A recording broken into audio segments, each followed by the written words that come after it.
कोई भी जगह हो, भारत देश और भारत को रिप्रेजेंट करने वालों की पहचान इंडिया नाम से ही होती आई है। Narendra Modi, the Prime Minister of the Republic of India. A very good afternoon and namaskar, Honorable President of India. And hello to India. This is such a great honor. I know there'll be a lot of excitement watching Chopra in India. Bobby George got a bronze.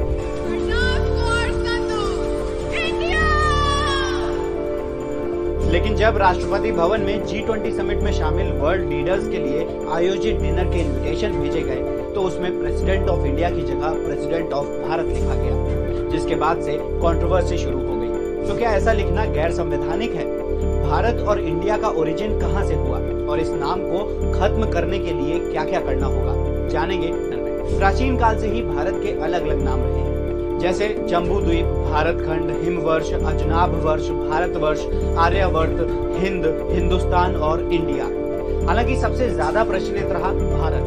पौराणिक मान्यताओं को आधार माने तो भारत नाम का origin राजा दुष्यंत के बेटे भरत से आता है। चारों दिशाओं को जीतने के बाद उन्होंने अश्वमेध यज्ञ करवाया, तब से उनके राज्य को भारतवर्ष कहा जाने लगा। ऐसे ही विष्णु पुराण समेत कई हिंदू और जैन धर्म के ग्रंथों में भरत और भारत का जिक्र मिलता है। अब जानते हैं कि इंडिया का ओरिजिन कहां से हुआ। इस शब्द को सबसे पहले 440 ईसा पूर्व यूनान के इतिहासकार हेरोडस ने यूज किया था। फिर 300 ईसा पूर्व यूनान के राजदूत मेगस्थनीज ने भी सिंधु नदी के पार रहने वाले लोगों के लिए इंडियन शब्द का इस्तेमाल किया था। अब बात संविधान सभा में भारत और इंडिया दोनों नामों पर हुई चर्चा की। 17 सितंबर 1949 को संविधान सभा की बहस के दौरान संघ के नाम और राज्यों पर चर्चा शुरू हुई।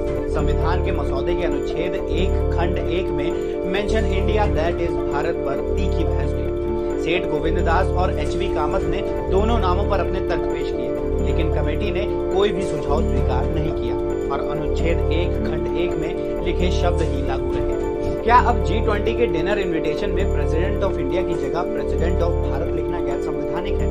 सुप्रीम कोर्ट के सीनियर एडवोकेट विराग गुप्ता के मुताबिक किसी भी आमंत्रण पत्र में प्रेसिडेंट ऑफ इंडिया लिखने की परंपरा रही है। अगर इंडिया की जगह भारत लिखकर परंपरा का निर्वहन नहीं किया गया, इसे इसी रूप में लेना चाहिए। ये किसी भी तरह से गैर संवैधानिक नहीं है। जब ऐसा करना गैर संवैधानिक नहीं है तो इस पर कंट्रोवर्सी क्यों हो रही है और इंडिया नाम हटाने के लिए सरकार को क्या क्या करना होगा? इस पर विराग गुप्ता कहते हैं, ये कंट्रोवर्सी राजनीतिक है, क्योंकि विपक्षी दलों के गठबंधन का नाम इंडिया रखे जाने के बाद से ही सरकार इस नाम का इस्तेमाल कम कर रही है। अगर देश का अंग्रेजी नाम इंडिया हटाकर सिर्फ भारत करना है तो इसके लिए संविधान संशोधन करना पड़ेगा। संसद के पास ये शक्ति है कि वो संविधान संशोधन कर सकती है। इससे पहले भी कई बार देश का अंग्रेजी नाम इंडिया हटाने की कोशिशें हो चुकी हैं, लेकिन अगर इसे हटाकर भारत कर दिया जाएगा तो देश के संविधान से लेकर तमाम संस्थाओं के नाम बदलने होंगे, जिसमें काफी मुश्किलें आएंगी। ऐसे ही और वीडियोस के लिए जुड़े